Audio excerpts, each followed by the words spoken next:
একটা মুসলমান ঘরের ছেলে দেখবে প্রত্যেক দিন কি করে, নামাজ আদায় করে।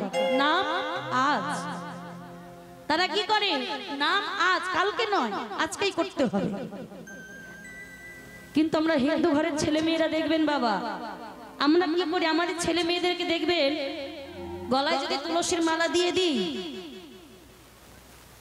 রাস্তা দিয়ে যেতে বাবা এই বয়সে তুলসী মালা পরে ঘুরে বেড়াচ্ছিস, বড় ভক্ত হয়ে গেছিস, হ্যাঁ হরি হরি করছিস, বড় ভক্ত হয়ে গেছিস।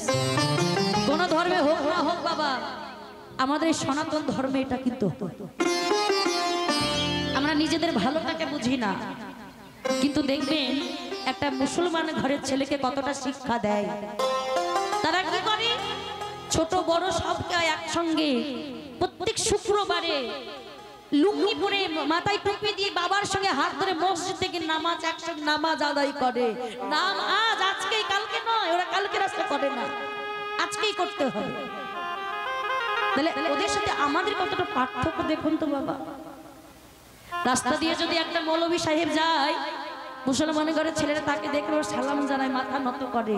কিন্তু আমাদের হিন্দু ঘরের ছেলেরা দেখবেন যখন একটা বৈষ্ণব যায়, একটা পথ দিয়ে যখন বৈষ্ণব ঠাকুর যায়, তাকে দেখে প্রণাম করে তো দূরের কথা, তাকে দেখে খ্যাপা খ্যাপা বলে আমাদের ছেলে মেয়েরা তাকে রাগায়।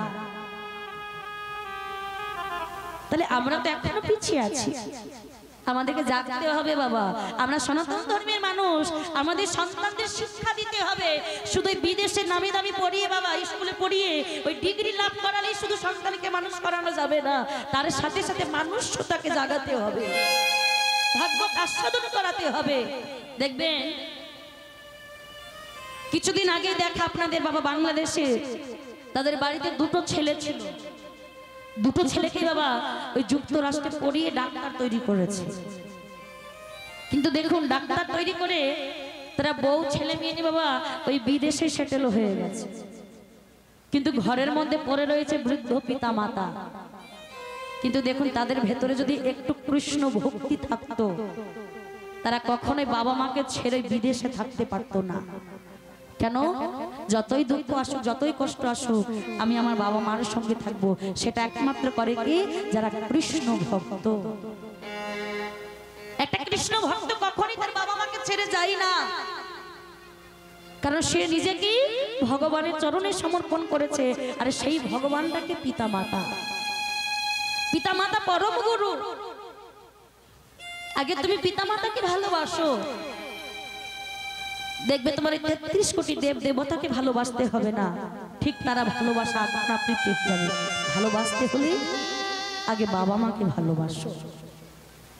কোন সন্তান যদি পিতা মাতাকে এক ফোঁটা নয়নের জল বার করে মা, সেই নয়নের জল সন্তানদের প্রতি অভিশাপ হয়ে লেগে যায়। তাই কবু বাবা মাকে কাঁদাবেন না, দুঃখ দেবেন না, কষ্ট দেবেন না। কীর্তন আসর এই যে আপনারা আয়োজন করেছেন, নামি দামি কীর্তনে এখানে এনে বাবা কীর্তন আস্বাদন করাচ্ছেন, আপনারা শ্রবণ করছেন। কীর্তন কি রতন! কীর্তনিয়া কটা পদাবলী গাইলো, কটা ভজন গাইলো, কেমন নাচলো, শুধু এটাই কীর্তন নয়। কীর্তনের ভেতরে কি রতন আছে, নিজেকে পরিবর্তন করতে হবে। কীর্তন দেখুন, এই কীর্তন আস্বাদন করতে গিয়ে নিজের পরিবর্তন করতে হবে, নিজের ভাবটাকে জাগাতে হবে।